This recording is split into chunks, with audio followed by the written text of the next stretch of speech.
Madame, bonsoir. Monsieur, bonsoir. Que peut-on dire de l'unité nationale aujourd'hui au Cameroun?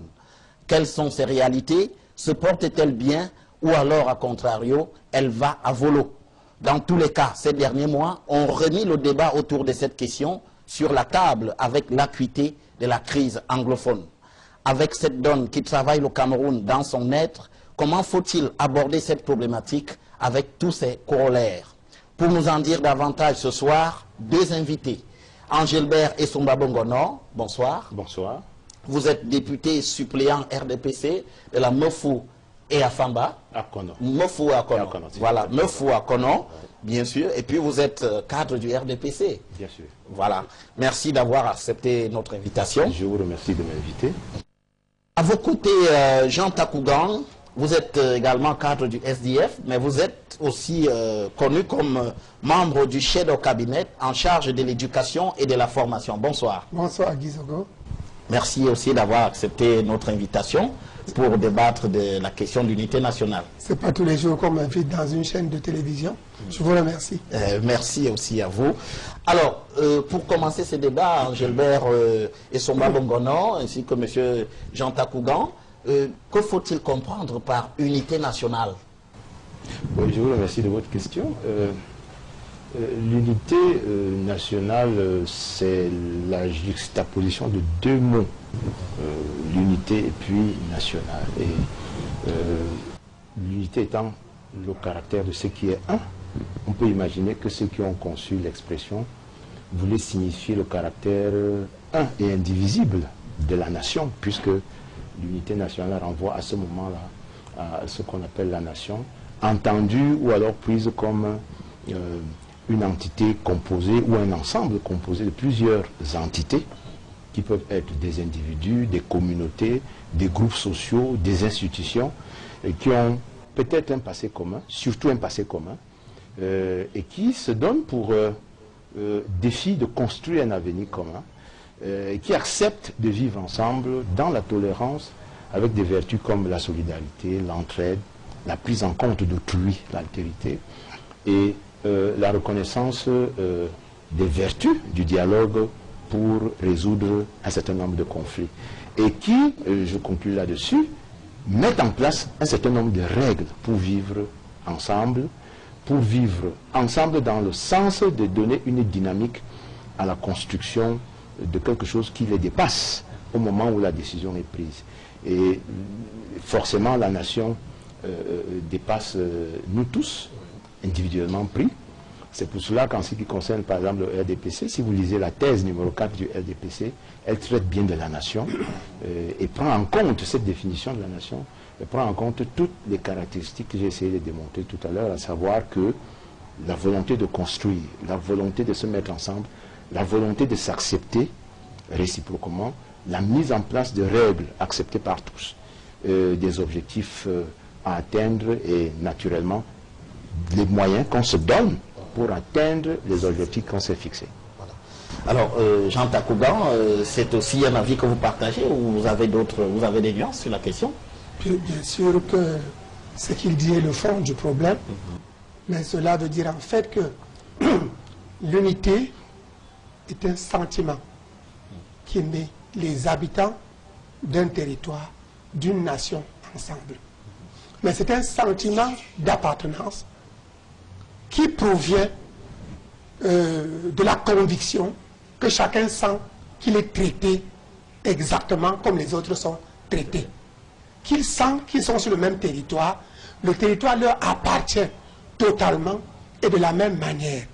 Ils sont sur un territoire et chacun ne considère pas les autres comme s'ils étaient en transit et comme s'il était plus national que l'autre. L'unité nationale ne se décrète pas. Ça se construit par l'égalité, par l'impartialité, par la justice sociale. Lorsque j'entends souvent des gens parler de l'unité, les gens nous parlent d'un match de football, les gens nous parlent de la fête du 20 mai. Mais je ne veux pas l'unité d'un match de football. Je ne veux pas l'unité d'un 20 mai. Oui.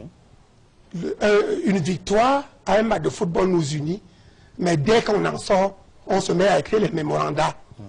chacun demande que les autres partent de chez lui, chacun demande qu'on ne nomme que les gens de chez soi, chacun demande qu'on transforme le chez soi en département.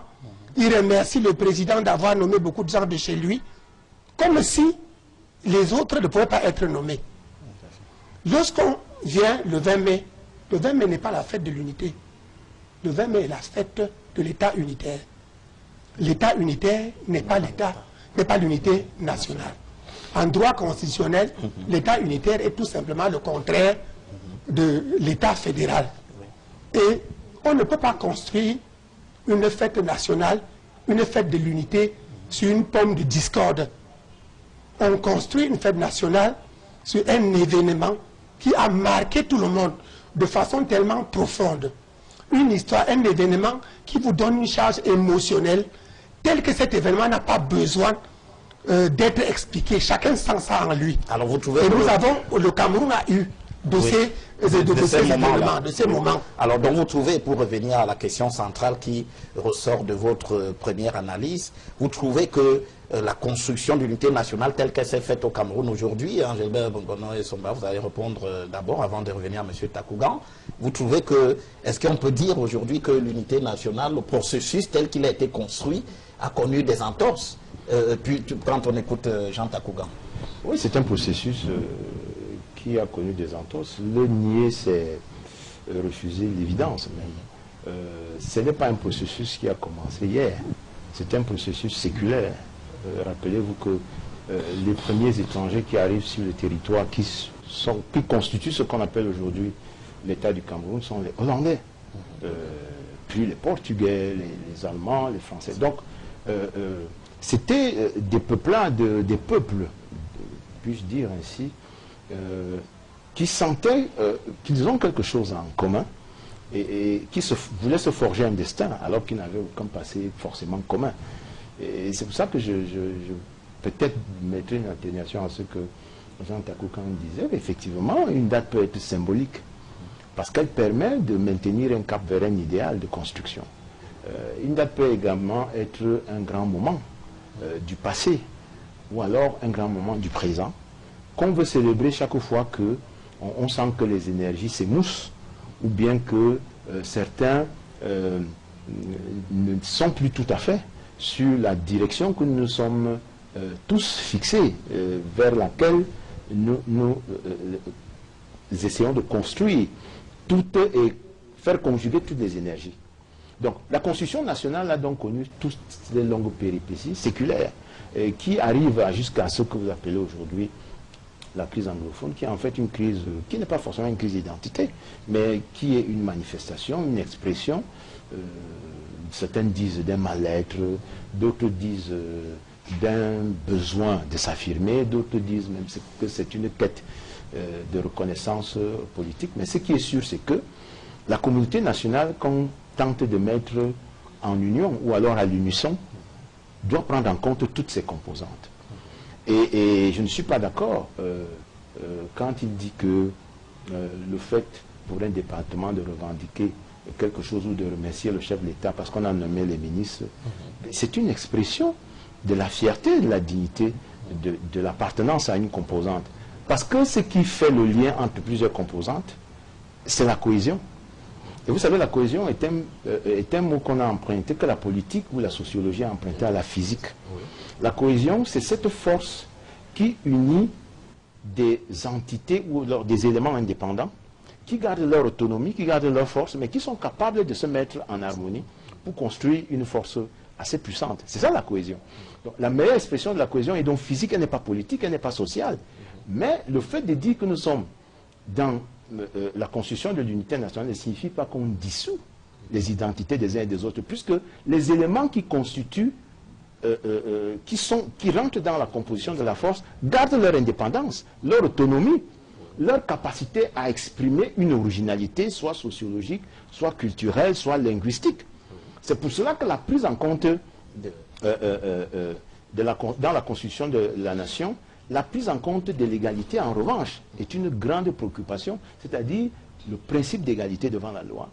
Parce que là, il s'agit de construire donc des citoyens, des gens qui sont capables de répondre aux aspirations de la nation en termes d'intérêt général et d'y travailler pour donc, la prise en compte de l'égalité, de la parité, la quête de l'égalité, l'égalité devant la loi, l'égalité devant les règles qu'on se donne. Donc c'est des choses qui n'ont peut-être pas beaucoup de signification au quotidien, mais vous ne pouvez pas imaginer ce que peuvent ressentir ceux qui sont frustrés devant l'égalité d'accès, par exemple, à un service public, et qui n'arrivent pas à voir la matérialité de cette égalité mais est-ce que dans le cadre de la crise anglophone dont nous parlons, et au sujet de laquelle vous venez aussi de vous exprimer, est-ce qu'il n'y a pas lieu de penser que nos frères anglophones expriment leur particularité estiment aussi qu'ils n'ont pas forcément bénéficié de ça? Vous confirmez ce que je dis. Absolument. D'autant plus que la Constitution consacre l'égal usage ou l'égalité des deux langues. Du coup, lorsqu'une langue est plus utilisée que l'autre, à tout le moins dans le champ public, il y a un problème de préoccupation, une préoccupation qui doit interpeller tout le monde. Mais nous avons un souci au Cameroun, et là vraiment je vous le dis de façon tout à fait sincère, nous avons deux formes d'expression sur le champ public par rapport à ces questions. Vous imaginez les élites intellectuelles, parce que très souvent on oppose donc de façon très populiste, hein, c'est une présentation populiste de l'affaire, les difficultés des uns sont créées par l'élite. Donc la population qui a des difficultés, le peuple qui souffre, qui n'accède pas à l'eau potable, à l'électricité, à cause des élites. C'est une présentation populiste qui a pour but de dire quoi? De dire que si vous avez des problèmes, donc si la langue anglaise n'est pas utilisée, est sous-utilisée. Est sous-utilisée et dans une situation de déficit d'utilisation, y compris officielle, c'est à cause des élites. Et la source de tous les problèmes viendrait donc des élites. Mais il y a une façon aussi pour les élites, et c'est là l'une des sources du problème anglophone, c'est-à-dire un problème est posé, les gens, au début, le problème est anodin, parce que cette question de la langue, l'égalité entre les deux langues, c'est une question anodine. Moi, je vous parle en tant qu'ancien élève du lycée bilingue, où on nous enseignait, en 1977, lorsque le président inaugure cette école, qui se trouve à Essos aujourd'hui, on enseignait l'anglais, le français, l'espagnol. Le professeur venait s'exprimer dans une langue.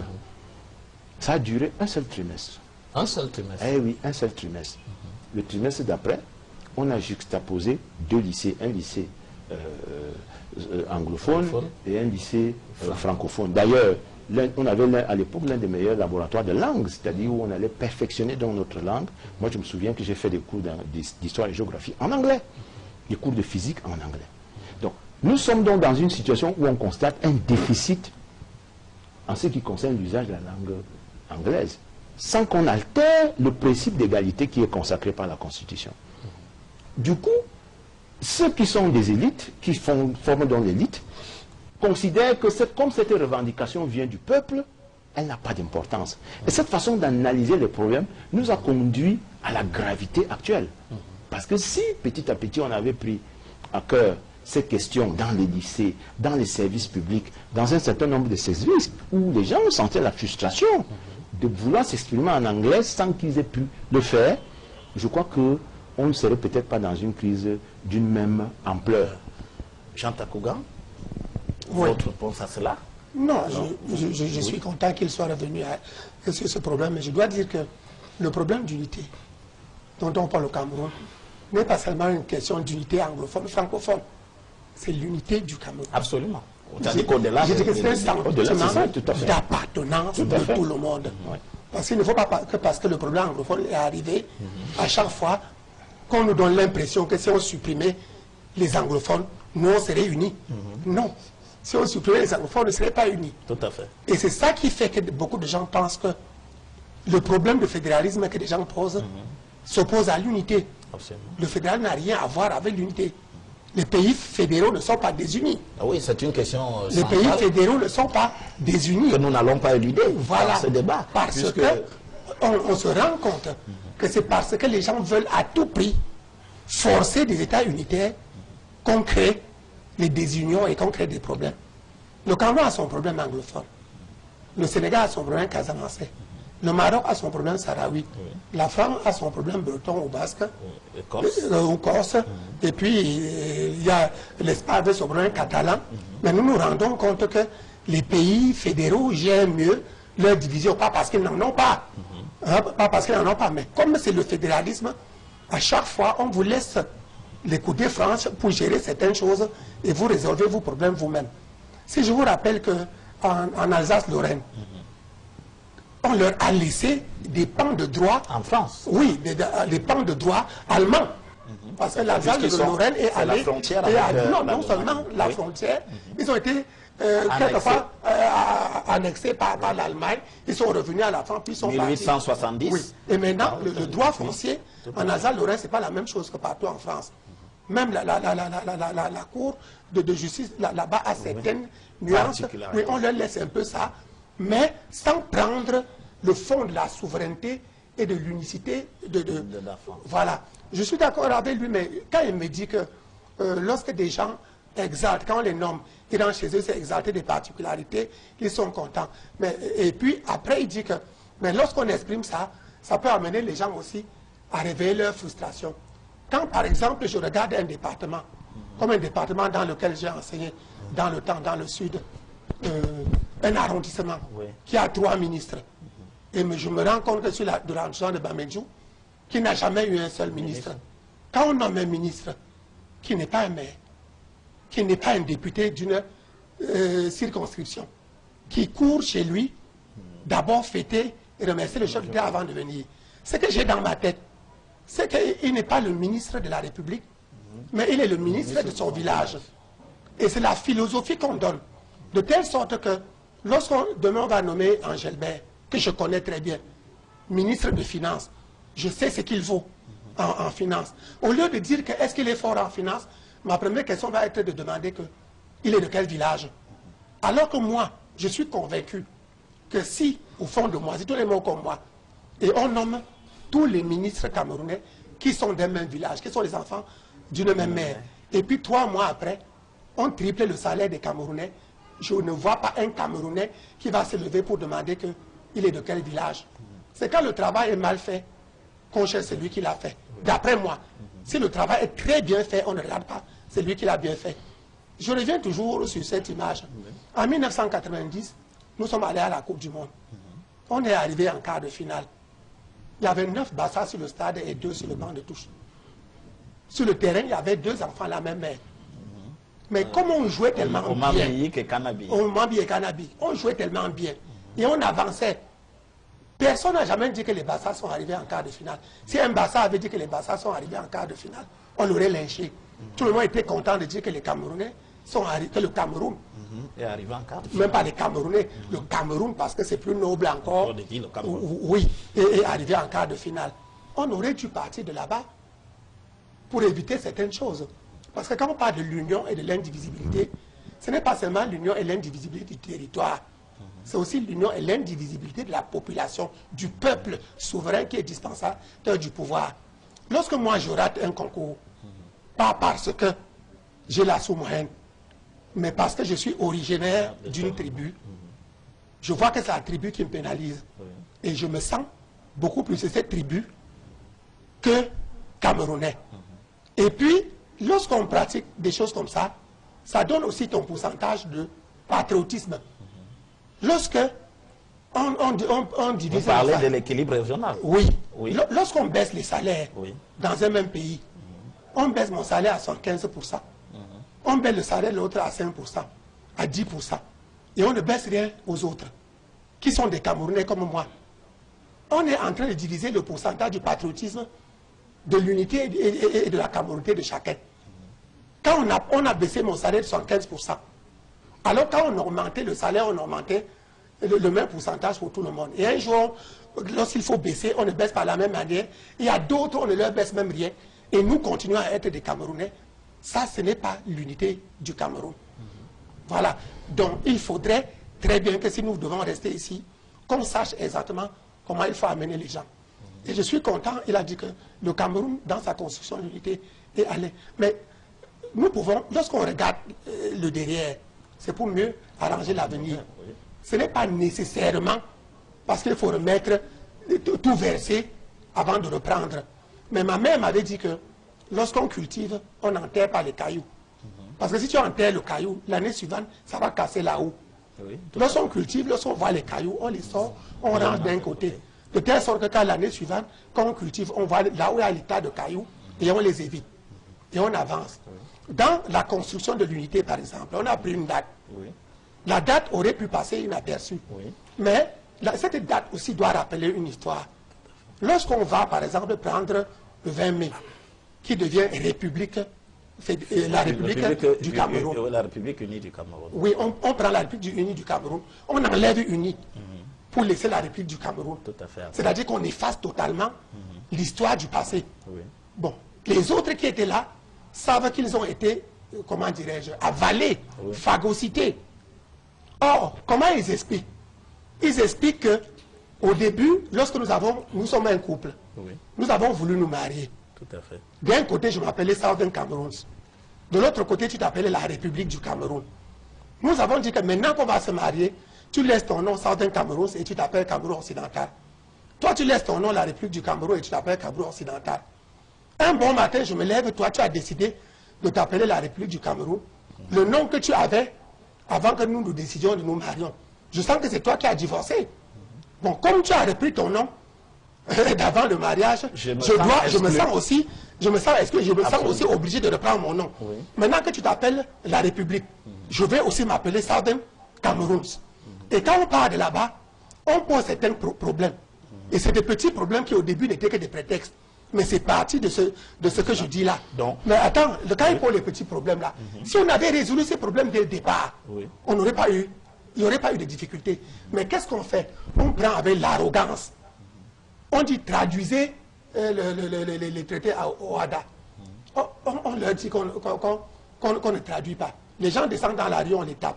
3 jours après, on prend, on dit que voici, on a traduit. Vous voulez me dire que c'est en 3 nuits qu'on a traduit? Je suis professeur de traduction. Lui, il connaît les livres, c'est des gros tomes, c'est pas en 3 nuits qu'on a traduit. Ça veut dire que c'était là, c'est déjà traduit. Mais il a fallu un peu de brimade pour leur montrer qu'on les dépasse avant de dire que voilà, on a traduit, on les a tapés. Ensuite, on a, dans la loi d'orientation scolaire de 1998, c'est bien écrit dedans, ce n'est pas eux qui ont écrit, que le Cameroun a 2 sous-systèmes, un anglophone et un francophone, et que chacun garde ses particularités dans la certification, dans l'évaluation et tout. Au moment où ils demandent d'appliquer, ça pose encore des problèmes. Pourquoi? Et maintenant, quand ils ont fait les deux petites revendications, ça a pris la tournure que ça a pris. Ils ont dit que bon, comme jusqu'à présent on s'était même marié, tu as changé ton nom, tu es devenu la République, que je prenne mon nom de Southern Cameroun sur une fois. Bon, mais je ne voudrais pas dire qu'on devrait rester là. Mais le fait d'avoir enlevé UNI pour revenir la République du Cameroun a causé beaucoup de problèmes. Donc pour vous, il y a une fracture profonde. Une fracture. Il y a des choses. La date du 20 mai n'est finalement pas la plus pertinente. Non, c'est plus pertinent. Oui. Il faudrait penser à quoi? Comment on ne fait pas la forme de l'État? Parce que ça peut changer. Parce qu'en 1990, quand on a créé les partis politiques, beaucoup de partis politiques ont déposé leur statut en marquant dedans qu'ils devaient être fédéralistes. Et on a signé. Bon, quand les gens signaient, ils croyaient que si ces partis-là accédaient au pouvoir, ce n'est pas avec les statuts du RDPC qui devaient gouverner. Ils devraient appliquer le fédéralisme. Or, quand vous fêtez la forme de l'État, qui est susceptible de changer demain, les dates qu'on prend sont des dates qui ne sont pas susceptibles de changer. C'est des dates qui s'imposent d'elles-mêmes. Lorsqu'on prend le 14 juillet, on sait que c'est la chute de la monarchie. Absolument. On sait que personne ne reviendra dessus. Lorsque les États-Unis prennent le 4 juillet, c'est le 1776, on sait à quoi ça renvoie. Moi, je crois que le Cameroun est même le seul pays qui a été, j'allais dire colonisé, mais le Cameroun n'avait jamais été colonisé. Mais on nous a traités comme nous étions colonisés, mettons comme ça, qui ne pense pas à son indépendance. Or, moi, j'aurais bien pensé que on peut prendre le 1er janvier. 1960. Moi, j'ai défilé le 1er janvier, j'ai défilé le 1er octobre. En ce moment-là, ça faisait un consensus. On fêtait les deux et les gens se trouvaient inclus dans les deux. Mais si on progresse, on aurait bien pu dire que le 1er janvier, c'est l'indépendance de la première partie du Cameroun. Et comme nous, on tient tant à notre grand Cameroun, le 1er octobre, c'est l'indépendance et la réunification avec les deux. Ça fait donc l'indépendance totale du Cameroun. On aurait bien pu prendre le 1er octobre pour faire la fête. Si on avait pris le 1er octobre, moi je crois que tout le monde s'y serait retrouvé et que ça n'aurait pas fait de problème. Parce que pour moi, j'ai écrit longuement dessus que le 20 mai est une escroquerie historico-politique et que ça ne renvoie à rien. Ça n'a aucune charge émotionnelle. Pour les gens qui ont mon âge et qui ont son âge, qui avons marché le 1er janvier et le 1er octobre, nous ne savons pas à quoi nous renvoie le 20 mai. Et le 20 mai pour les autres est une pomme de discorde. Parce qu'eux se rappellent que dans la constitution du 1er septembre 1961, c'était l'article 47 stipulait très bien que si on touche à la constitution n'importe comment, on ne doit pas revenir sur la forme fédérale. On ne revient pas sur la forme fédérale de l'État. Voilà. Donc, lorsqu'à chaque fois vous revenez là, après avoir enlevé le mot uni, vous tournez le couteau dans la plaie, comme quand il se réjouit que son arrondissement a 3 ministres, et que je sais que mon arrondissement, depuis 60 ans, n'a jamais rien eu. Il tourne le couteau dans la plaie, et je ne me sens pas uni avec lui. Nous ne nous sentons pas ensemble. Monsieur Takouga, merci. Angelbert Bongono Somba Bongono, voilà. Sur cette question, moi, je retiens de tout ce que M. Takouga a dit. Je vois d'abord un mélange de beaucoup de choses, parce que il y a une lecture tantôt, j'allais dire juridiste de la Constitution. faut pas tâcher. Il y a également une lecture politique de la Constitution. Et, la Constitution est automatiquement politique. Et je lui dis que même le 14 juillet ne fait pas consensus. Parce que, en France oui, ceux qui étaient attachés à la monarchie n'ont jamais accepté. On avait déjà renversé la monarchie définitivement. Bien sûr. Et on ne reviendra plus jamais. Personne ne demande qu'on revienne à la monarchie. Vous n'allez pas enlever à ceux qui relevaient de la monarchie. La preuve, c'est que certaines entités se sont construites autour de la France. Sous la forme monarchique, tout à fait. Précisément, Monaco et autres, précisément parce qu'ils ne se reconnaissaient pas dans la forme républicaine qui avait été mise en place. Donc moi je dis que le fait qu'on dise qu'on conçut l'unité nationale ne signifie pas qu'on demande que tout le monde soit d'accord. Non. Que les gens ne soient pas d'accord sur la date du 20 mai, mais M. Takouga, ceux qui ont voté à l'occasion du référendum du 20 mai, qui avait la majorité pour voter, vous pensez que pour eux c'était un geste anodin? Ce n'était pas un geste anodin. Pour eux c'est une date qui signifie quelque chose.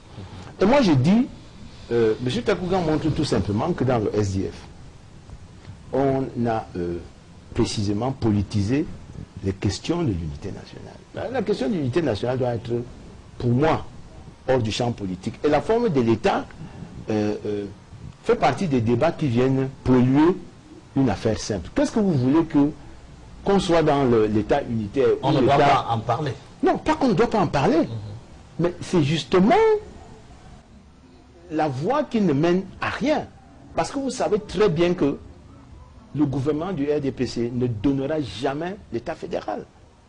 Alors, si la question est donc politique, est bien que le SDF la porte sur la place publique et disent aux Camerounais clairement que si nous venons au pouvoir, nous allons rétablir la forme fédérale de l'État. Et le SDF le dit assez, non? Bon, bien sûr, l'élection présidentielle a lieu en 2018.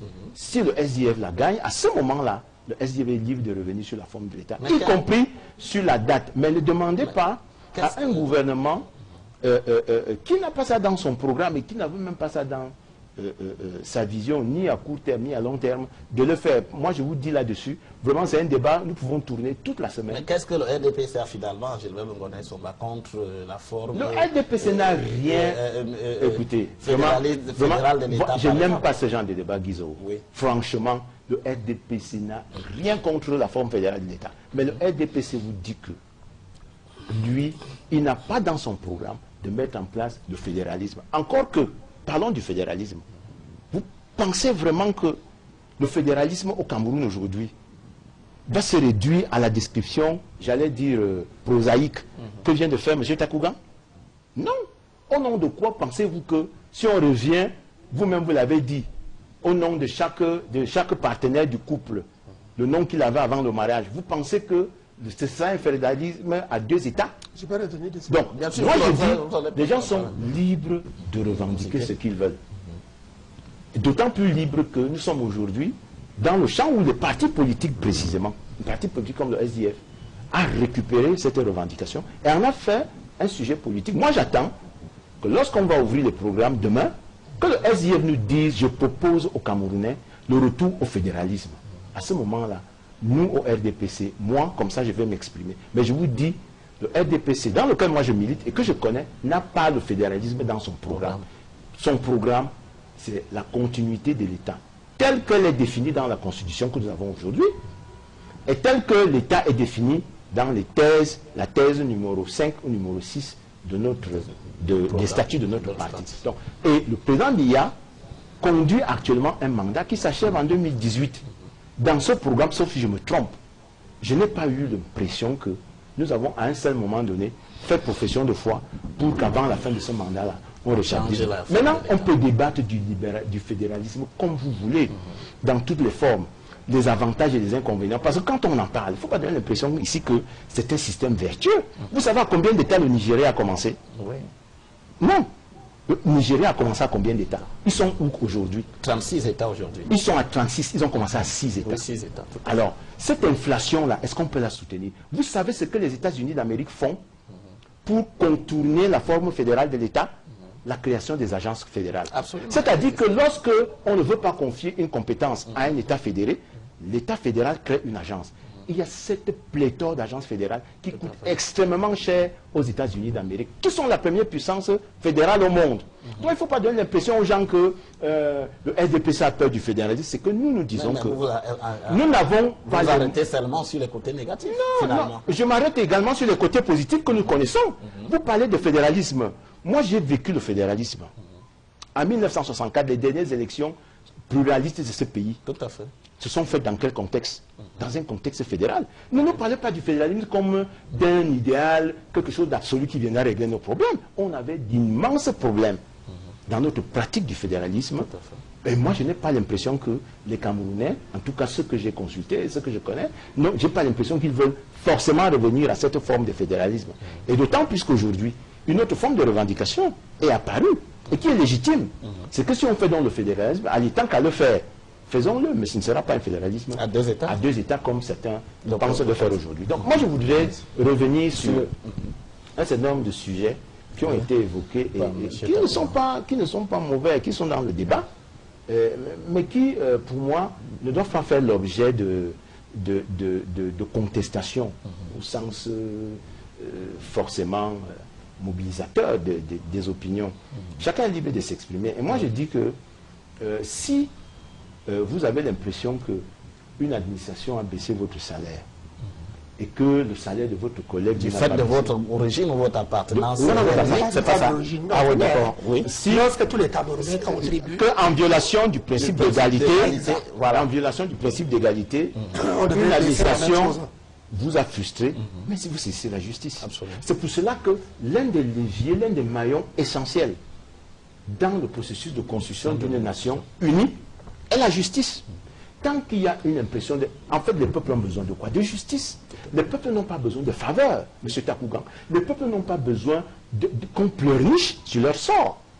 Les Camerounais aujourd'hui, que ce soit ceux qui ont posé un certain nombre de problèmes dans les zones anglophones, ils avaient besoin de justice, que de façon juste, la société reconnaisse qu'ils ont posé un problème qui existe et qui a des solutions et que nos textes et nos lois permettent qu'on apporte des solutions à ces problèmes.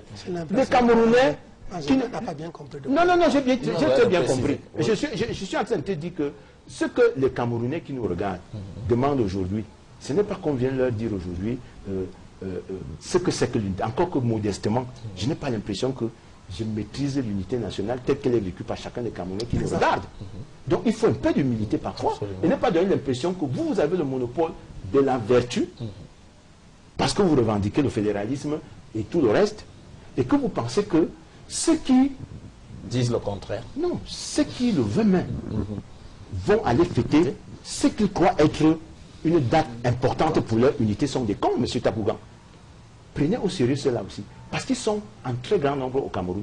Et je n'ai pas l'impression qu'on les tire forcément en les chicotant. Et qu'ils sont attachés sur une corde et que s'ils ne viennent pas, on va sévèrement les sanctionner le lendemain. Non. Il y a des Camerounais qui profondément, dans leur chair et dans leur sang, croient et ils sont fortement légitimés dans cette croyance que le 20 mai est une date importante dans la construction d'un État et d'une nation unie. Maintenant, si on a des arguments contre, eh bien développons-les et disqualifions cette date sans donner l'impression que ceux qui sont contre sont plus intelligents ou plus savants que ceux qui sont pour. Moi, je vais défiler demain. Personne ne l'a dit. Moi, j'irai au défilé demain. Personne ne l'a dit. Cette levée de Je comprends cette levée de bouclier. Et ce que moi, je veux dire à monsieur... Personne ne l'a dit. Cette levée de bouclier contre le fait que le SDF ne prenne pas part. Voilà. Parce que les intolérants sont de l'autre côté. Je comprends la levée de bouclier. Les intolérants sont de l'autre côté. Parce que j'aimerais quand même que M. Takougan dise à ceux qui nous regardent que vraiment, du fond du cœur du militant du SDF qu'il a, qu'il nous rassure que M. Mbandam, vice-président, membre du bureau de l'Assemblée nationale, avant de prendre cette décision, a renoncé aux gendarmes qui assurent sa sécurité et qui est payé par les impôts du Cameroun uni. Qu'il a renoncé aux véhicules de fonction, qui a renoncé à tout ce que la République unie lui donne. Le jour du 20 mai, avant le 20 mai et après le 20 mai. Je voudrais qu'il nous donne la garantie que dans le budget de la commune de Douala 3e, où trône un maire SDF, qu'on n'a pas voté cette année, sur la ligne des fêtes et des cérémonies, une dotation pour la fête nationale. Et que cette dotation n'a pas été débloquée cette semaine en vue de participer. Parce que ça ne sert à rien de venir dire aux gens que nous, on ne défile pas parce qu'on est du SDF. Alors que, en arrière-boutique, n'est-ce pas, le maire débloque quand même sa contribution à la fête nationale dans le Vouri, parce que toutes les communes du Vouri participent à une cagnotte qui est gérée par... C'est quoi, c'est un détournement? Non, je ne dis pas que c'est un détournement. Je dis seulement que ce sera dire une chose et pratiquer son contraire dans les faits. Alors à ce moment-là, puisque le SDF ne veut plus jamais fêter le 20 mai, jusqu'à ce qu'on ne change pas cette date, eh bien, que les députés du SDF disent publiquement aux Camerounais qu'ils ne représentent plus la nation. Parce que cette nation-là, celle que nous défendons, trouve son fondement dans la Constitution qui consacre l'unité de la nation. À ce moment-là donc, ils démissionnent, ils disent nous ne représentons plus cette nation. Nous représentons le SDF, nous remettons l'écharpe de la nation. Parce que c'est de ça qu'il s'agit aussi. Donc ça ne sert à rien de nous dire dans une position qui, pour moi au demeurant, est légitime. N'oubliez pas que le SDF a été le premier parti qui a récupéré politiquement cette revendication, qui s'est exprimée dans la zone anglophone. Le SDF est donc fondé à aller jusqu'au bout de cette logique.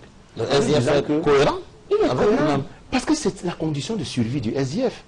Et souvenez-vous quand même que le SDF est coutumier des boycotts. Imaginez l'immense désespoir que le SDF a créé dans le cœur des Camerounais en 92 en boycottant les élections législatives. Vous imaginez ça? La seule occasion que l'opposition camerounaise a manqué de prendre le pouvoir parce que le SDF a boycotté. Alors moi je dis, le boycott est dans les habitudes. Oui. Et les habitudes politiques du SDF, parfois ça marche, parfois ça ne marche pas. Mais j'ai l'impression que cette fois-ci, ce boycott n'est pas très populaire. Il est impopulaire. Oui, bien sûr. Je reviens au départ là maintenant. D'abord sur la forme de l'État fédéral. Je reviens depuis le départ. Oui. Quand j'ai parlé de la fête, il m'a dit qu'il y a les royalistes en France, tout autour qui ont créé les royaumes. Les entités, Monaco. Mais seulement, ce qu'ils ne disent pas et qu'ils gardent, et que quand ils ont créé des royaumes, c'était des royaumes républicains, où on avait bien décidé que le roi ou la reine règne, mais ne gouverne pas. Et on mettait un premier ministre qui était totalement républicain, et qui marchait exactement comme la République doit marcher. Et c'est ça qu'on appelle les aménagements. Donc personne ne revendique que je vais être le roi ici et transformer tout le monde en sujet. Je pars. Maintenant, mais vous savez, attendez, vous avez parlé longtemps, pardon, vous avez parlé longtemps. Je reviens maintenant, il me dit que personne ne peut croire. Le SDF a récupéré. Est-ce qu'il peut croire qu'on peut revenir à un fédéralisme à 2 États? Le SDF n'a jamais, dans ses statuts, dit qu'il voulait un fédéralisme à 2 États. Jamais. Prenez nos statuts, vous lisez. Nous, on a dit que si on accepte le fédéralisme, ce n'est pas le SDF qui va imposer. On va aller devant le peuple et le peuple va décider si c'est un fédéralisme à 10 États ou pas. C'est de ça qu'il est question. C'est bien malin là. C'est pas bien malin, c'est écrit depuis, c'est pas aujourd'hui qu'on écrit. Ce n'est pas aujourd'hui qu'on écrit. Maintenant, le boycott du SDF n'est pas populaire. Mais c'est une affaire de souveraineté. Nous avons notre parti, nous décidons. Les gens oublient qu'il y a des années, si on nous a empêché de défiler le 20 mai. On nous a empêché de défiler le 20 mai à Sambima. On nous a empêché de défiler le 20 mai à Yokadoua. On a empêché Kawala de défiler le 20 mai ici à Yaoundé. Mais pourquoi est-ce que, quand ça les arrange, ils vous empêchent de défiler? Quand vous-même, vous décidez de défiler, ça fait tout un problème. Maintenant, il y a les petites manipulations. Regardez le grand boycott de 1992 qui a privé l'opposition. L'opposition camerounaise est allée aux élections. Elle avait la majorité absolue à l'Assemblée. Il y avait la majorité. Absolue. Absolue. L'opposition n'est pas le SDF. L'opposition, c'est l'opposition. Et l'opposition avait la majorité. Le problème du SDF était quoi dedans? Vous croyez que si le SDF était parti aux élections, il aurait eu 95 députés? Jamais. Il n'aurait pas eu 95. Il aurait eu des députés, les autres en auraient eu. Or, ceux qui ont vendu, qui ont eu la majorité et qui ont vendu, ne lui auraient pas vendu parce qu'il n'avait pas l'argent. D'un de deux, c'est bien malin de dire qu'il a trahi l'opposition. Après, il est reparti aux élections, il a gagné. Qu'est-ce qu'on dit qu'il est devenu la présidentielle qu'il a gagné après? Est-ce qu'il avait boycotté la présidentielle? Et ce que les gens ne savent pas, et ne le disent pas, ou ils savent ne le disent pas, c'est pas le SDF qui boycottait. C'est l'Union pour le changement qui soutenait le SDF, qui avait dit qu'on ne part pas aux élections. Or, qu'est-ce qu'on a fait? On a fait ce qu'on fait d'habitude. Le président de la République a sorti 500 millions de francs. On ne sait d'où ça sortait, pour dire que ceux qui partent aux élections viennent prendre l'argent. En ce moment-là, il n'y avait pas de budget pour le financement des partis politiques. Ce n'est arrivé qu'en 2000. Il a sorti 500 millions. Il ne nous a jamais dit qui lui avait permis de sortir 500 millions, sur quelle ligne budgétaire il avait pris, comment il avait géré, quels étaient les critères de partage. Les gens ont vu l'argent, sont allés sans plus rien nous dire. Ils ont gagné et sont venus lui revendre. Vous comprenez? Si nous, l'Union pour le changement, nous reprochait d'avoir boycotté l'élection législative, elle ne nous aurait pas soutenus à la présidentielle. Donc nous étions dans notre ligne. Vous comprenez? Tout à fait. Et nous, on part. Maintenant, on parle du fédéralisme. Oui. Est-ce que vous comprenez les critiques qu'il développe comme le fédéralisme est une étape de la décentralisation. Oui. Ne l'oublions pas. C'est la décentralisation. Le SDF n'a jamais prononcé le mot sécession. Jamais. Et de deux, qu'est devenue la décentralisation depuis 22 ans? Vous ne voulez pas le fédéralisme. Vous ne voulez pas la décentralisation. Maintenant, pour tromper les gens, vous dites que la province est devenue région. Et vous nommez, vous nommez le gouverneur. Vous avez les communes qui sont les collectivités territoriales décentralisées. Vous nommez le délégué du gouvernement qui trône sur la tête des élus. Même les maires RDPC ne sont pas contents d'être gérés par un délégué du gouvernement. Parce que le délégué du gouvernement n'a même pas de territoire. Ici, il n'a pas de territoire. Yaoundé a 7 arrondissements et a 7 mairies. Chaque mairie a son territoire. Et le territoire du délégué du gouvernement, c'est le tout, alors qu'il n'a rien gagné. Donc voilà les vrais problèmes. Oui. Bon, et puis il dit que tant que le RDPC n'entendra jamais ça. Mais vous ne pouvez pas. Le RDPC n'acceptera jamais l'État fédéral. Et puis il n'avait pas prévu. Moi j'ai l'impression que lorsqu'on gouverne, on ne peut pas tout prévoir au début. Régulièrement des problèmes surgissent. Et on regarde comment on va les résoudre. Et je crains que lorsque on n'a que le marteau pour résoudre un problème, on ne voit partout que des clous. Oui. Parce que le problème anglophone n'est pas un problème nouveau. Il y a le ministre Abo Machoui en a largement parlé. Qui en a parlé, qui a dit qu'en 1978, je ne sais pas quoi. 79. M. Ahidjo a envoyé une délégation pour étudier ce problème-là. Et de cette délégation, les seuls survivants sont lui, Paul Biya, le président Biya et Dorothy Njema. Oui. Donc quand c'est un problème que M. Paul Biya connaît de fond en comble. Et quand ils sont rentrés, ils ont très bien dit qu'il y avait un problème anglophone qui existe. Je passe le contrôle du ministre Abouan Achoyi, sauf si je l'ai mal compris, il est là, il pourra rectifier. Donc quand M. Paul Biya, 79, quand il vient au pouvoir en 82, il avait tous les rapports en main. Peut-être l'a-t-on même mis là-bas, pour qu'il résolve ce problème. Donc en fait, depuis 79, il connaît ce problème. Et il sait comment on pouvait le résoudre. Et moi, je crois qu'en un moment, il ne faut pas résoudre les problèmes avec l'arrogance. Moi, je crois qu'il faut, il ne faut pas dire que ça ne se fera jamais comme ça. Non, mais je vous ça ne se fera jamais comme ça. Vous trouvez le RDPC arrogant sur la question? Non, oui. Vraiment. Oui. Vous n'êtes pas arrogant? Oui. Quand c'est je dis ça. ça, je suis peut-être ferme. Mais C'est la fermeté. C'est la fermeté sur une position, mais ce n'est pas l'arrogance. Ça n'a rien à voir. Bon, je vous le Je suis concède. ferme sur la position du RDPC. Non, Si elle a changé, je vous le avant de concède. présenter dans ce studio. Je vous le concède. Je dis Parce donc que c'est j'étais à un débat l'autre jour. Il y a un de vos collègues qu'on appelle Honoré Akonoze qui me disait que Fundi là dit qu'il ne parle pas aux défilés comme ça, qu'ils sont encore là, nous on fera ceci, nous on va faire. Je dis que si c'est comme ça que les gens parlent, ça ne marche pas. Je sais que vous n'aurez pas son. Je maintiens une position ferme, fermeté, de façon ferme, oui. mais ce n'est pas l'arrogance. Mais seulement. Je dis également, Ils sont si tu bajoués. permets. Je termine. Vous avez Rapidement, 30 secondes et puis on va venir. Je vous jure qu'il y a des débats qu'on met sur la table. Il y a des gens qui peuvent s'accrocher sur des positions. Ils sont trompés depuis 30 ans. Ils sont trompés depuis 50 ans. Oui. Mais lorsqu'on se met autour d'une table et on discute fermement, s'ils sont venus étant de bonne foi, Ils peuvent changer d'avis. oui, bien sûr. Non. Ils peuvent reconnaître Forcément. qu'ils se sont trompés. Forcément. Mais quand des gens disent qu'il y a des sujets tabous, Non. vous pouvez mettre là. Je dis, et après, tout le monde voit que non. vraiment, Apportez vos arguments et nous apportons les nôtres. Je dis, Alors, d'abord, Angela Samba Bongo. je ne peux pas, même si j'étais de bonne foi, même si je manquais de bonne foi, et que je doive m'aligner sur ta position, je suis très peu de choses pour engager une organisation politique. Non, ce n'est pas nous deux comme qui le engageons les RDPC. partis ici. Hein. Je dis ceci. Nous donnons notre Tu as point de bien vue. fait de le rappeler. Oui. Le Cameroun est un État démocratique. Consultons le peuple. Oui. Et consultons le peuple, ça veut dire que vous, au SDF, qui portez donc déjà ces problèmes de façon politique, ben, allons devant les électeurs.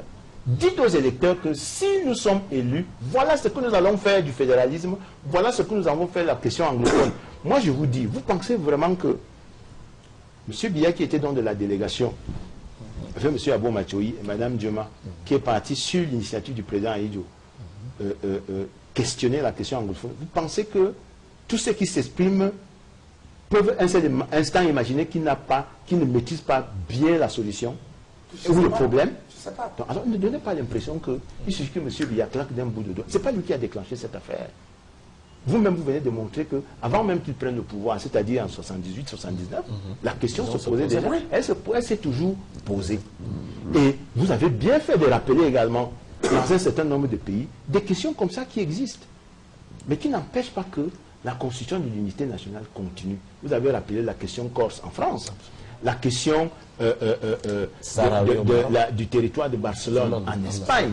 Vous avez la Catalogne, vous avez rappelé la question casamançaise au Sénégal. Vous pensez que c'est parce qu'il y a un problème en Casamance que le Sénégal arrête la marche vers la constitution d'un État unitaire ou d'une nation consolidée? Moi, je dis que cette question nous donne la chance de pouvoir dire que nous ne ferons ni l'économie des moyens, ni l'économie du temps que les autres ont mis pour constituer des nations. Regardez aujourd'hui, on ne se querelle plus peut-être dans les grandes démocraties comme la France. On ne se querelle plus sur la question des tribus ou des origines territoriales. Mais on se querelle sur la question des partis. Et le SDF nous montre ici que le Cameroun est tout petit par rapport à leur parti. Parce qu'eux, ils ont décidé souverainement. Donc, le Cameroun, on peut toujours s'en passer. Qu'il fasse sa marche vers l'unité, c'est leur son problème. Nous, en SDF, on reste ce qu'on est. Et les statuts du SDF sont supérieurs à la constitution du Cameroun. J'ai dit une chose ici. Moi, je dis... Laisse-moi continuer. Vous terminez. Laisse-moi continuer notre éclairage. Parler de communauté urbaine. Est-ce que tu sais que la loi de 2004 sur les communes, c'est là dans la loi de 2004, de juillet 2004, sur les communes que se trouvent les dispositions de régime spécial des communautés urbaines. Ça veut dire qu'une communauté n'existe que s'il y a des communes. La communauté n'a pas besoin d'avoir son territoire. Elle a déjà le territoire de chacune des communes. Et je vais te dire que le conseil de communauté qui fonde les décisions du délégué du gouvernement est un organe qui est constitué des représentants des communes d'arrondissement qui eux sont élus et procèdent et prennent les décisions par délibération. Donc, et les compétences sont bien définies par la loi. C'est-à-dire qu'à l'intérieur de la loi, je demande à tous ceux qui nous regardent de consulter la loi de juillet 2004 sur les communes. Et ils verront que les dispositions qui concernent la communauté urbaine sont des dispositions spéciales, accessoires. Je dirais même transitoires. Parce que les deux grandes entités qui constituent la décentralisation au Cameroun, c'est les communes et les régions. La Constitution est claire là-dessus. C'est pour cela que le législateur prend la peine, en ce qui concerne les communautés urbaines, d'insérer les dispositions qui les concernent dans la loi sur les communes. Et tu as soulevé un autre problème. Vraiment, il ne faut pas... moi, je dis, c'est peut-être ne pas savoir entièrement comment ça fonctionne. Quand vous regardez la décentralisation aujourd'hui, Takougan, tu penses que si on crée les régions là, tu crois qu'il y aura quoi de nouveau? On a tout décentralisé. La seule chose qui reste à donner aux entités décentralisées, c'est quoi? C'est les moyens. Mais ce n'est pas ce que les maires disent, forcément. Non, mais écoutez, monsieur Guizot, oui, je vous parle de 12 ans d'expérience auprès des CTD, comme responsable financier de très haut niveau. Les collectivités territoriales décentralisées. Je vous dis que toutes les compétences ont été... Le seul élément qui manque dans la... D'ailleurs, ce sont les ressources financières. Quand vous regardez même dans la Constitution et dans les lois, la loi cadre sur la décentralisation, et les lois de juillet 2004, parce que toutes les trois lois sont votées en juillet 2004. L'organe central de la décentralisation, c'est la commune. Est-ce que vous savez qu'en 1960, lorsqu'on crée l'État du Cameroun, la deuxième grande entité comme démembrement de l'État concret, c'est quoi? La commune. La région est une superposition de plusieurs... D'ailleurs, il n'y a pas de région s'il n'y a pas de commune. Donc, la région est une superposition de qui coiffe le fonctionnement des communes. Donc, si vous voulez toucher les populations et résoudre les problèmes de population en termes de proximité, ce n'est pas la région Takougan, c'est bien la commune. Et nous voyons aujourd'hui que on a tout décentralisé, tous les moyens, toutes les compétences ont été transférées, ce qui a été prévu par la loi d'être transférées l'ont été. L'État n'exerce même pas suffisamment le caractère subsidiaire de certaines compétences, c'est-à-dire que l'État laisse libre champ aux communes d'exercer leurs compétences. Et moi je vous dis, et je vous le confirme, la seule chose qui manque aux communes, ce sont les ressources financières. Et nous avions déjà arrêté le cadre d'affectation de ces ressources au moment où les associations des communes ont fédéré et ont demandé qu'on mette au moins 10% du produit intérieur brut camerounais, je ne dis pas 10% du budget, 10% du PIB camerounais dans les communes. À ce moment-là, donc, on va donner un vrai choc, un vrai stimulus décisif et dynamique au processus de décentralisation. Voilà. Alors, M. Takougan, vous n'êtes pas d'accord, finalement? Donc, on peut mettre les régions vraiment... La seule chose que je veux dire... Sur la décentralisation? C'est l'article 55 de la Constitution qui détermine ce que c'est que les collectivités territoriales décentralisées. C'est la commune et la région, comme il dit, qui ont une autonomie administrative et financière et sont administrées librement. Et s'administrent librement par des exécutifs élus. Bien sûr. Vous pouvez rester à l'intérieur, dire qu'on a tout donné, on a tout donné, on a tout donné. C'est vous, entre vous, qui savez qu'on a tout donné. Non, je reconnais les mauvaises pratiques. Donne-moi 10 secondes. Je reconnais qu'il y a des mauvaises pratiques. Tu reconnais qu'il y a quand même des mauvaises pratiques. Ce n'est pas ça qui domine.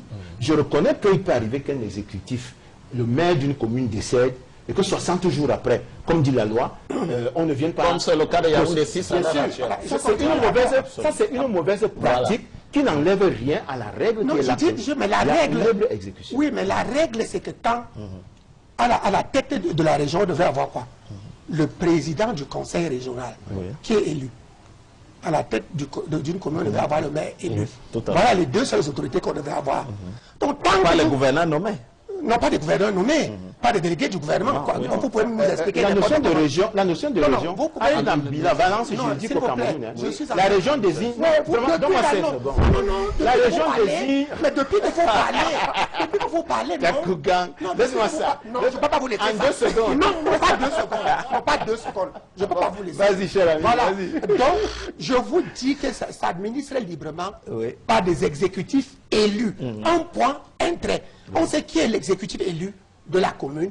On sait qui est l'exécutif élu de la région. C'est le président du conseil régional. Et pour éviter d'avoir le président du conseil régional, on a passé les régionales par perte et profit. Parce que jusqu'à présent, parce que normalement, on ne devait pas faire les sénatoriales sans avoir fait les régionales.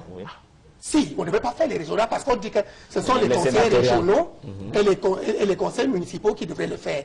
Et pour éviter cela, on est parti sortir une loi pour dire que bon, si les régionales arrivent avant si les sénatoriales arrivent avant les régionales, ce sont seulement les conseils municipaux qui vont élire. C'est une entorse parce que la Constitution avait prévu que le Sénat devrait être sur 2 chambres. Les 2 chambres, c'est les conseils régionaux et les conseils municipaux. Maintenant, on a un Sénat boiteux. Et on dit que les sénateurs représentent les collectivités territoriales décentralisées. Autant que vous n'avez pas des exécutifs élus à la tête de ces trucs, c'est que les collectivités territoriales décentralisées n'existent pas. Donc les sénateurs représentent des gens qui n'existent pas. Je reviens sur un problème qui est extrêmement important et qui est dehors, sur la question qui est dehors ce jour-ci. Les communes existent. Il y a Angèle qui a dit quelque chose ici. Et ça me rappelle la cabale qui s'abat sur la tête du SDF cette semaine. Il dit que Banda enlève le gendarme, le garde du corps, et le véhicule de fonction. Voilà, le véhicule de fonction, et que les députés disent qu'ils n'émargeront plus, qu'ils sont tous partis. Et il y a aussi cette ligne budgétaire voilà, dans la les ligne mairies. budgétaire dans les mairies. Vous voyez que c'est exactement la même chose que nous lisons sur les journaux cette semaine. Que Froundi et les 6 milliards 4. Comment Froundi a les 6 milliards 4?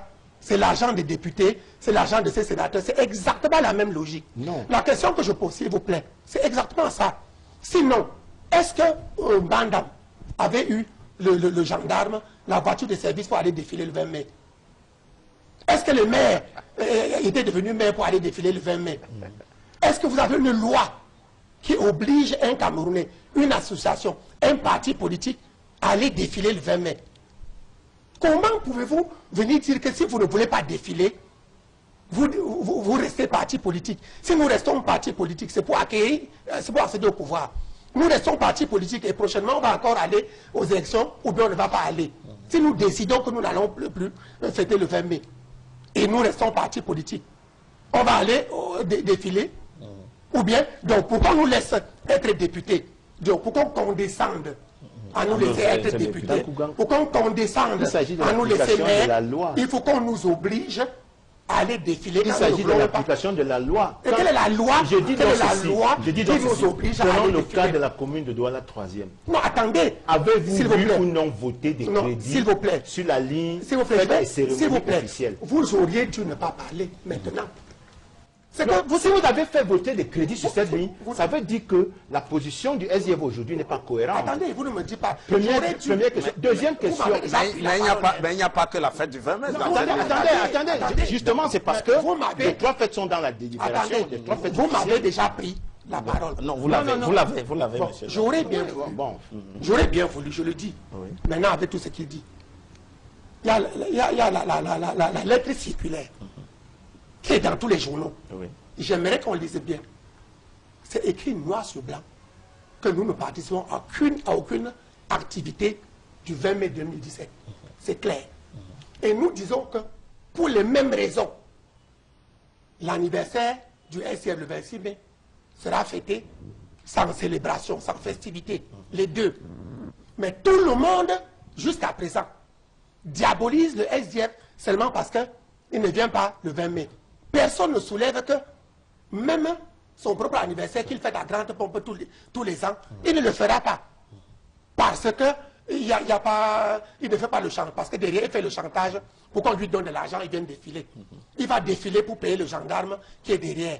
Comment on lui donne le gendarme? Qu'on lui donne la voiture de service Même si il y a les dérives dictatoriales, c'est n'importe quoi, lui va suivre. Si le pays va dans n'importe quel côté, il faut qu'il le fasse. Non, monsieur. Non.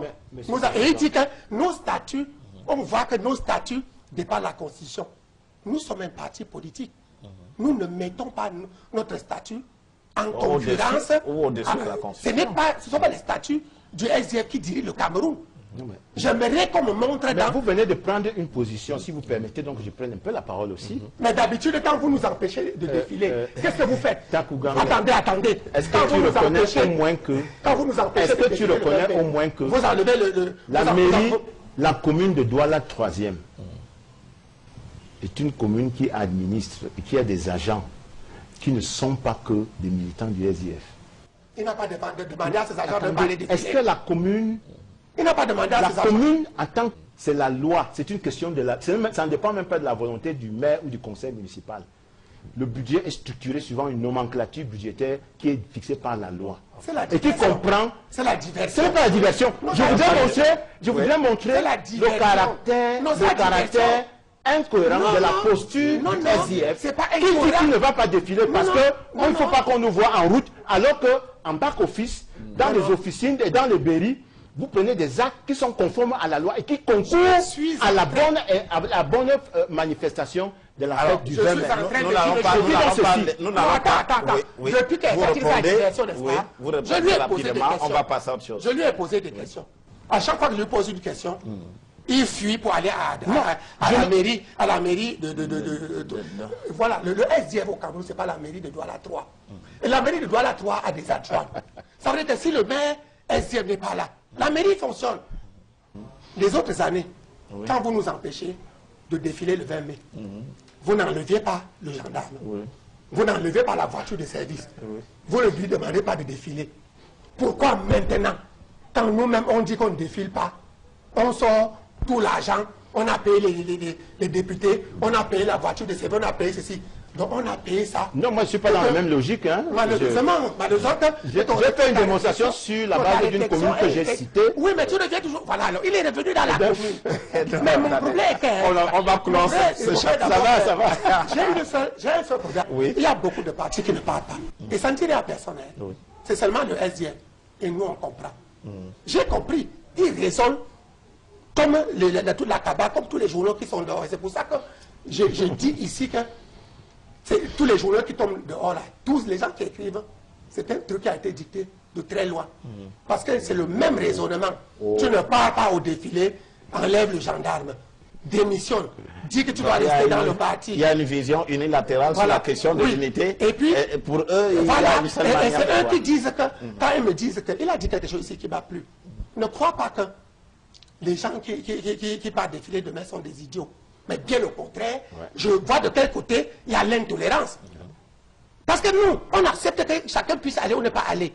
Mais de l'autre côté, tout le monde dit c'est contre-productif. Si ce n'est pas comme ça, vous rendez l'argent. C'est pas comme ça, vous rendez ceci. Ça veut dire que l'intolérance n'est pas de notre côté. Non, c'est l'intolérance qui est de votre côté. Ceux qui demandent... Nous sommes libres. Les journaux expriment l'opinion, puisque c'est quand même des fonds publics. L'opinion. Quand on met des journaux, ils peuvent exprimer une opinion. Vous savez, ils peuvent exprimer une opinion. Moi, je les prends au sérieux jusqu'à ceux qui démontrent que les faits qui... Mais malheureusement, quand on dit que Foundi a pris 6 milliards 4, et en bas, on ne montre pas là où... Quelle est la démonstration? Mais on démontre en bas... Voilà, vous arrêtez sur la titraille. Oui, on dit qu'on a payé ses députés. Il faut aller dans la démonstration. On dit qu'on a payé ses députés. Ça veut dire que l'argent qu'on donne au parti, c'est au tiers-man qu'on donne. Comme bon, vraiment, je suis vraiment déçu. Des gens qui nous empêchent d'aller au défilé et qui ne parlent pas du gendarme et de la voiture.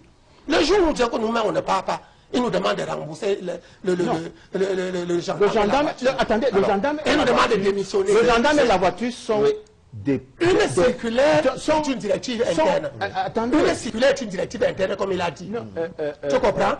Et quand les gens doivent mettre les choses en balance, pour être équilibrés, nous disons que pour les problèmes qui se passent au Cameroun, nous ne défilons pas le 20 mai 2017 et même notre propre anniversaire, nous ne le faisons pas. Mais pourquoi les gens laissent notre propre anniversaire? Est-ce que tu sais au moins que le gendarme qui est à côté de Mbanda, qui assure sa sécurité, le fait au nom de la République, et que ce gendarme est le symbole de l'unité nationale? le symbole de la nation. C'est à ce titre que je dis que... Non, il est le symbole de la nation. Oui, bien sûr. Mais parce que c'est pas tous les députés. Il n'est pas le symbole de la nation. De la nation. Il est le symbole de l'unité nationale. La nation que nous voulons. Il est le symbole de l'unité nationale. Il n'y a pas de nation. Le symbole de l'État. Il est le symbole je t'assure que pour savoir ce que c'est qu'un gendarme, parce que tu as l'air de... J'ai l'impression que tu négliges cette affaire. Tu as voyagé beaucoup. Est-ce que tu sais qu'il y a dans cette Afrique, qui est notre continent, il y a des pays où, à l'endroit où on doit mettre un gendarme, on met un rebelle. Tu sais ça. Va dans le plus dernier village, le plus dernier arrondissement du Cameroun. La seule barrière de gendarmerie que tu verras, ce sera un élément de la gendarmerie nationale camerounaise, qui se reconnaît d'une brigade de gendarmerie, d'une unité à l'échelle départementale, d'une région militaire et du pouvoir militaire central. Ça, c'est unique et c'est rare. Tellement rare qu'il faut... Bien sûr. C'est pour ça que moi, je me souviens... Non, attendez, monsieur. Je me souviens un jour, j'étais avec des gens dans la voiture, on allait à Indel. On était déjà en retard. Un gendarme nous arrête. Après une ribassale là-bas. Vraiment, c'était en brousse. Il me dit, non, non, mais décline ta qualité, dis-lui que nous sommes pressés, nous sommes bien. Je leur ai dit, non, monsieur. Il faut honorer ce gendarme. Parce que quand je vois ce gendarme, je vois un Cameroun, un et indivisible. Un Cameroun qui n'a pas été occupé par des rebelles. Parce que dans d'autres pays, à la place de ce gendarme, ça aurait pu être un rebelle. Et ce gendarme a une brigade de rattachement. Il a un chef qui prend ses ordres d'une unité centrale de gendarmerie. Il n'y en a pas deux. Et ça, c'est à ce titre que je dis que le gendarme qui est à côté de M. Mbandam, il n'est pas là pour les beaux yeux de M. Mbandam. Il est là parce que c'est une représentation républicaine. Il est là parce qu'il va à la fête. Non, bien, alors, nous avons assez parlé. Nous avons assez parlé. Une seule phrase, oui. Je dis quelque chose. Il y a Angèle qui a dit quelque chose ici. Il dit que si je sens qu'on a baissé mon salaire indûment, je vais saisir la justice. J'ai dit que j'ai l'impression qu'il n'a pas bien compris. Voilà. Moi, je parlais des baisses de salaire de 92 et de 93. Et je partais sur le fait que quand on nous demande que serrer vos ceintures, nous serrons tous de la même manière. Le jour où on devrait nous dire que faites quelque chose, quand on nous augmente l'argent, on augmente le même pourcentage. Le jour où on baisse le même pourcentage pour tout le monde. Vous comprenez? Donc, s'il vous plaît, attendez. Je me dis que, quand il me dit qu'on a baissé le salaire comme ça pour les Camerounais, pour tous les fonctionnaires, et qui forme l'unité de la nation. Non, mais Takouba, tu sais que je suis partisan de l'harmonisation de la grille des salaires à la fonction publique. Non, attendez, je termine. C'est mon combat, c'est mon dada. Attendez, donc, je termine. Je suis d'accord avec toi.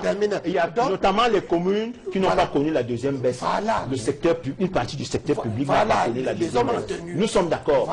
Ce n'est pas parce que c'est là que nous approuvons nécessairement ça. Si nous avions pu être consultés nous aussi, on aurait donné des raisons pour qu'il n'y ait pas de baisse et qu'il n'y ait pas des grilles d'escalier, des grilles de salaire en escalier. Vraiment là-dessus, nous sommes... Je suis d'accord. C'est pour ça que j'ai dit que vraiment, ta mauvaise foi ne pouvait pas aller aussi loin. J'ai dit que tu n'as pas bien compris. Parce qu'il y a d'abord un problème, c'est qu'il dit. Vous ne pouvez pas dire que le Cameroun est indivisible. Il y a l'unité nationale. Vous avez la fonction publique, avec un statut général. Et des statuts particuliers et des statuts spéciaux. Donc le statut général, c'est pour qui?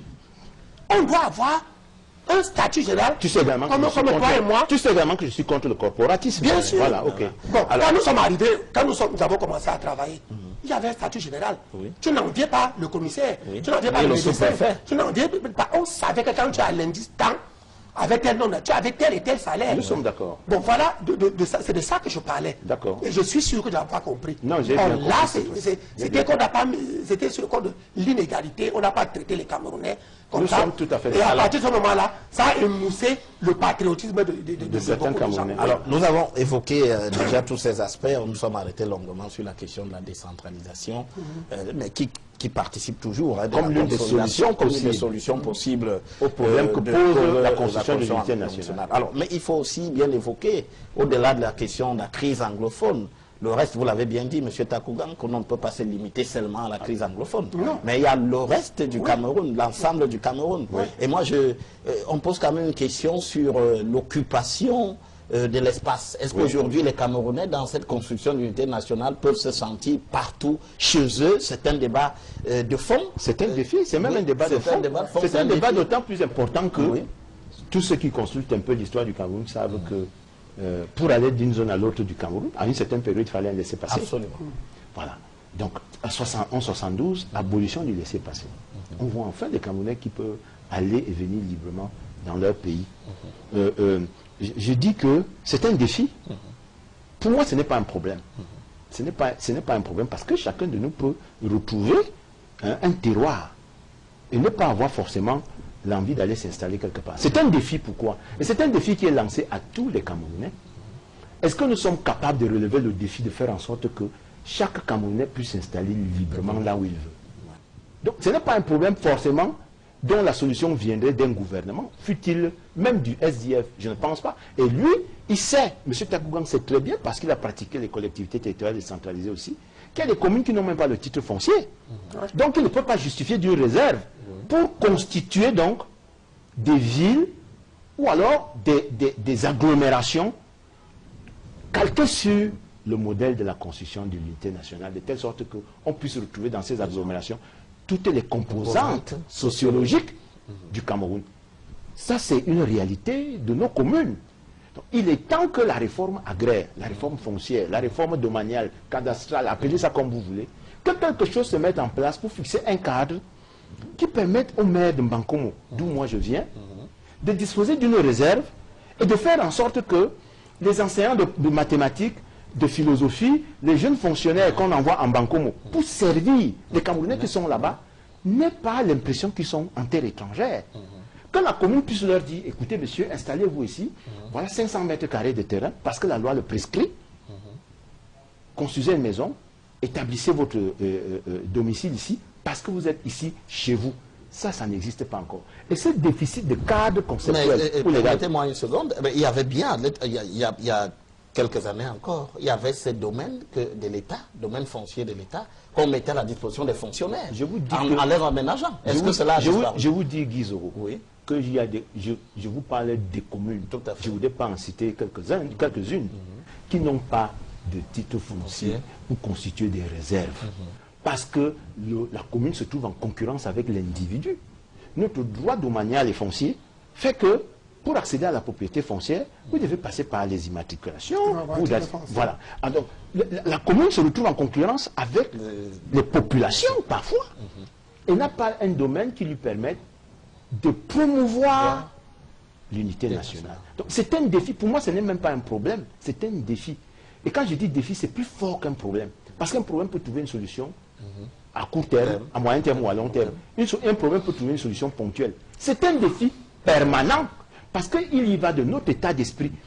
Comment nous voyons l'autre? Nous avons parlé tout à l'heure, quand on essaie de définir l'unité nationale, que dans la notion d'unité nationale, il y a l'acceptation de l'autre, l'acceptation d'autrui, l'altérité, la capacité à compatir et à s'associer aux douleurs et aux peines des autres. Comment le Camerounais regarde son compatriote? Est-ce que pour certains... Qui ne le voit pas comme un étranger, c'est d'abord. D'ailleurs, on vous dit que l'altérité, c'est votre capacité à prendre l'autre comme vous-même. Est-ce que chaque Camerounais, là où il se trouve, prend l'autre Camerounais comme lui-même, au point qu'il accepte qu'il puisse avoir un morceau du terroir natal? Est-ce que pour certains Camerounais, l'obsession de la terre comme espace vital, la quête de l'espace vital, n'est pas une source du problème, qui complique le défi et qui complique notre capacité à relever les défis? Et je conclue en vous disant que si on ne relève pas ce type de défis, c'est qu'on a passé une case dans notre génération. Parce que la force d'une génération, c'est sa capacité à relever les défis du moment. Nos frères, nos aînés qui ont lutté pour l'indépendance, ont pu relever le défi de leur époque.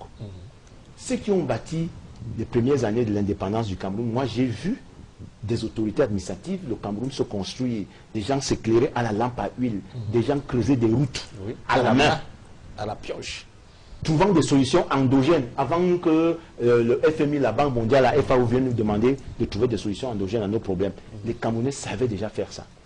Est-ce que nous sommes capables, n'est-ce pas, de libérer cette énergie de progrès et de développement sans douleur, j'allais dire sans qu'on se tape d'abord dessus les uns les autres. C'est ça qu'il s'agit. C'est ce défi-là. Si on prend la problématique de l'installation, de la liberté d'aller et venir comme un problème, on aura raté la solution. Mais plutôt un défi. Un défi. Jean Takuba.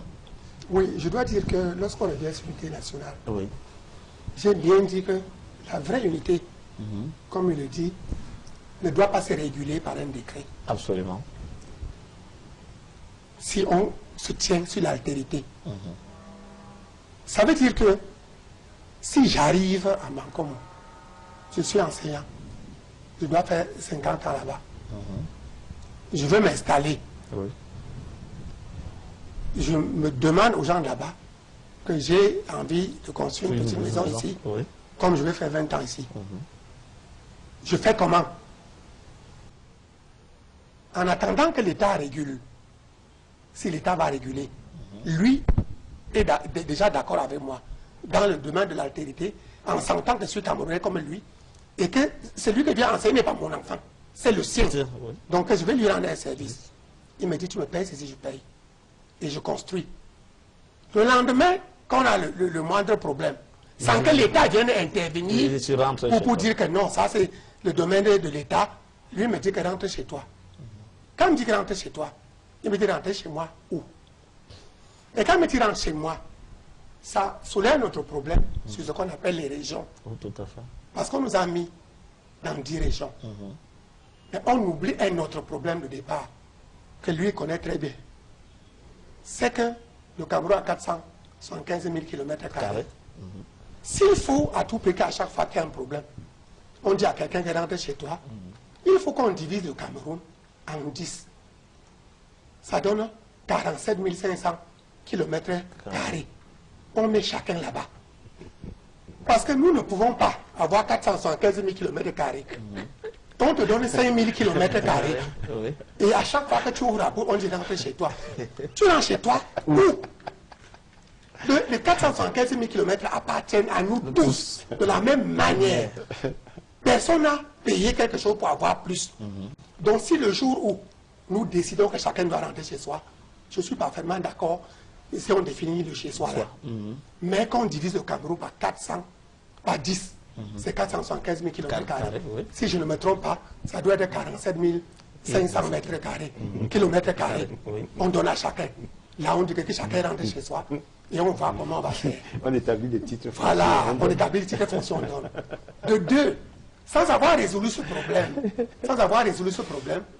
maintenant, quand on fait les élections, on dit que respecter les composantes sociologiques. Or, ça c'est une violation de la loi sur les associations. Ils ont dit que nul ne peut être contraint d'être membre d'une association, a fortiori d'un parti politique. Oui, tout à fait. Oui. Or, si vous arrivez quelque part, votre parti fait n'importe comment, tous les gens là-bas refusent que nous, on ne peut pas être membre de ton parti. Et on dit qu'il faut les composants. Mais on te pénalise pour rien. Puisqu'à partir du moment où tu ne peux pas obliger quelqu'un d'être membre de ton parti, personne ne doit t'obliger de le mettre sur ta liste. Parce qu'on n'investit pas les tribus, on investit les militants. On n'investit pas les tribus, on investit les militants. Il y a des gens qui se plaignent que quand toi, tu es député à Marois, est-ce qu'un gars de Marois peut être député à Bafoussam? C'est très bien la question. Mais on ne peut pas quitter Marois le matin, aller à Bafoussam, être député à midi, et le soir on rentre à Marois. Moi j'ai l'impression que quand quelqu'un veut être conseiller municipal ou député, il s'installe là-bas. Après 50 ans, 60 ans, 100 ans, il est là, tout le monde le connaît, il ne vient pas être député le matin. Ou bien on ne va pas aller chercher les gens ailleurs pour venir, ils sont députés à Bafoussam le matin, ils viennent rester à Yaoundé ou à Garoua et chaque jour ils viennent. Non. Il faut que nous apprenions, il y a des gens qui aiment aller s'installer ailleurs. Il y a d'autres qui aiment être sédentaires. Mais ça ne va pas perturber l'unité nationale parce que des gens disent que comme ils ne peuvent pas voyager, les autres ne peuvent pas voyager. C'est pour ça qu'il a parlé de voyager. Et sur le problème de voyager, ce qui est aussi tue l'unité nationale, c'est ce que moi j'appelle l'équilibre régional. Et quand moi j'appelle l'équilibre régional, je parle c'est l'équilibre régional des individus qui tue le développement. Il faut l'équilibre régional du développement. C'est-à-dire? C'est-à-dire que quand il y a un problème quelque part, il faut que des routes aillent là-bas. Il faut qu'il y ait des écoles là-bas. Il faut qu'il y ait des dispensaires là-bas. Il faut qu'il y ait ceci, de telle sorte que l'autre Camerounais qui est loin trouve que c'est attractif. Et que si on l'affecte là-bas, il n'a pas de problème. Il peut se soigner, il peut bien enseigner. Il peut même, lorsqu'on affecte des fonctionnaires quelque part après avoir fait ça, s'ils refusent, on fait comme on fait ailleurs. On dit que le médecin qui arrive d'aller là-bas a 50 000 francs d'indemnité chaque mois pour aller. Vous allez voir que des gens vont lutter ici, dehors pour aller travailler à Poussiri, pour aller travailler partout. Parce que quand on dit l'équilibre régional des individus, n'est-ce pas, il faut que des politiques qui sont mises en place de temps en temps soient évaluées. Oui, mais... Attends, je termine une phrase. Tu vas voir que tu vas être d'accord avec moi. Tu vas voir que tu vas être d'accord avec moi là où je parle. Parce que quand on vient nommer quelqu'un dans mon village pour faire l'équilibre régional, nous on arrive à Bafoussam, on n'a pas de route pour arriver chez nous. On n'a pas d'école chez nous. On n'a pas de dispensaire chez nous. Lui vient s'installer à Bassos pendant 15-20 ans. L'équilibre régional de cet individu-là nous apporte quoi? Mieux vaut venir chez nous, dans l'équilibre du développement que je dis, faire la route qui va de Bafoussam à Bameka, à Bamenjou, à Baché, et qui nous désenclave. Nous faire les routes, nous faire les dispensaires, et ça marche et tout le monde avance. Et c'est ça les déplacements que tu dis là, ça rend tous les coins atlantiques. Tous les Camerounais trouvés chez eux, ou partout ils sont, voilà. Ils sont capables de concurrencer. Je voudrais qu'on se comprenne. Oui. Au-delà de la simple caricature de l'équilibre du développement. Parce que il y a une théorie, c'est pas qu'une théorie, hein, il y a une démonstration qui est faite. Quand on construit une route, on recherche quoi? Que le développement passe. Que le développement suive ou oui. Pour rattraper le développement. Oui. Qu'est-ce qui vient donc avant, la route ou le développement? Parce que... C'est la route. Non, attendez, monsieur Takoukan. Vous voyez très bien qu'aujourd'hui... On dit quand la route passe, le développement suit. Mais ça, c'est la croissance appauvrissante. C'est-à-dire, c'est cette forme de développement, justement, qu'il ne faut pas faire. C'est-à-dire, le développement qui consiste à faire en sorte que des gens réclament l'électricité. Moi, je le vis tous les jours en tant qu'élu. Des gens réclament l'électricité, vous suivez le dossier, l'électricité arrive, on installe les poteaux, les fils, les câbles, les transformateurs, on met les compteurs, on éclaire. Dès que les premières factures tombent, tout le monde tombe dans l'obscurité comme avant. Parce que dans le mental du Cameroun, ils ne sont pas prêts. Ils ne sont pas prêts à assumer quoi?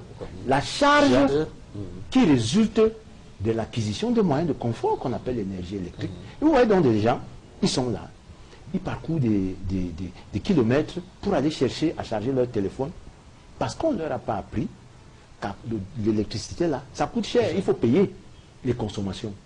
Et moi, il y a plein d'exemples dans l'entourage de villages qui sont redevenus aussi obscurs qu'avant parce que les gens n'ont pas payé les factures. Oui, donc, vous voyez donc cette forme de développement là, c'est le développement qui était dénoncé par certains grands économistes, vous le savez, y compris brésiliens, indonésiens, qui démontraient que ça ne sert à rien de construire une route à 45 milliards pour désenclaver sur 9 km 100 bons hommes, sans qu'il y ait de perspective que l'entretien de cette route-là sera supporté par ces populations. C'est une problématique sérieuse, hein, que je vous... et qui a fait l'objet de très grands débats, qui fait que, quand vous regardez très bien, Takougan oublie donc un autre aspect du problème, qui n'est pas qu'au niveau de l'équilibre régional du développement, parce qu'il ne sera jamais atteint, mais l'équilibre en termes de nation. Qu'est-ce que les communautés nous demandent, Takougan? Quand tu vas à Bafoussam, quand tu parcours toute la ville de Bafoussam, quel est le problème aujourd'hui dans la ville de... Moi, je ne voudrais pas révéler ici un secret ou choquer certaines personnes. Tu connais l'une des revendications profondes des populations de Bafoussam en relation avec la symbolique et la charge de représentation qu'il y a dans une fonction comme celle de délégué du gouvernement ou du ministre. Tu sais très bien que le délégué du gouvernement de Bafoussam n'est pas de Bafoussam. Et les gens de Bafoussam ne supportent pas ça. Je vais vous répondre. Alors, cette charge de représentation fait que tu vas construire toutes les routes que tu veux à Bafoussam.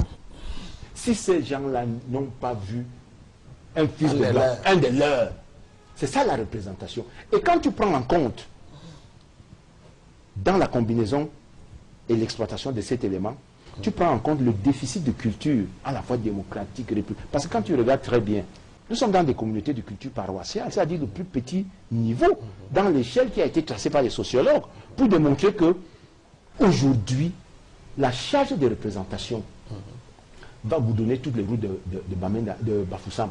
Ces gens-là, tant qu'on ne leur a pas donné un délégué du gouvernement, là, il y aura un problème. Et je te prends un autre exemple. Nous allons et j'étais le seul vous terminez et vous allez dire un mot. Oui, je vous dis, rapidement. Cette charge de représentation est encore si forte que Takougan, on n'administre pas les routes, on administre bien des hommes et des femmes. Ça veut dire quoi? Ça veut dire que toute solution qui participe dans la construction de l'unité nationale a exclu l'homme pour privilégier certains aspects matériels, mettra toujours les gens mal à l'aise. Va construire toutes les routes que tu veux à Bafoussam, je te le dis. Mais je sais ce qui peut résulter de la nomination d'un délégué du gouvernement originaire de Bafoussam aujourd'hui. C'est-à-dire, vous le nommez ici, aujourd'hui, vendredi, lundi, Bafoussam est transformé parce que la charge symbolique et le message de représentation que un tel acte peut prendre. Donc, oui, je peux dire quelque chose. Ce n'est pas forcément... On vous a bien compris.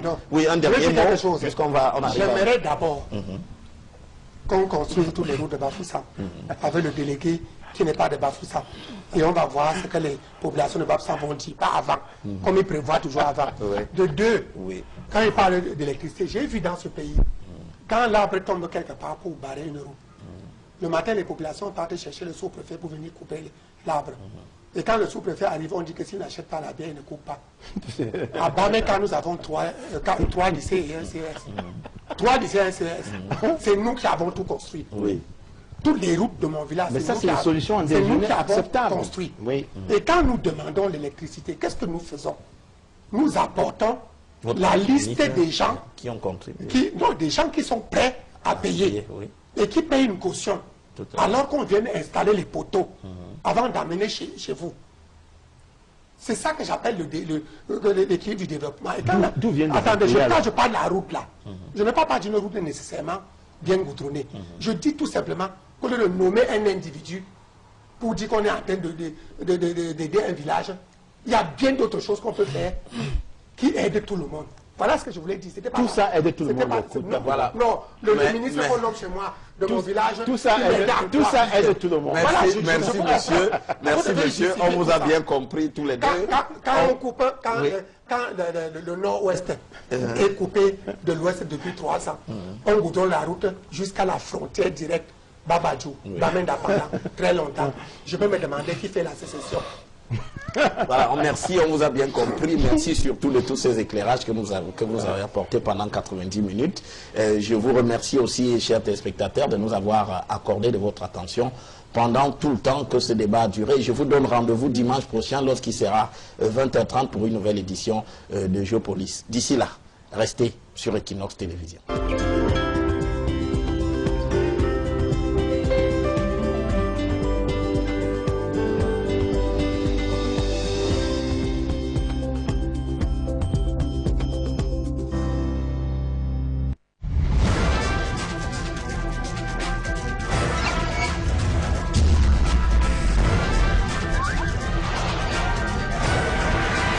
Equinox Télévision, au-delà de l'image, nous rendons compte.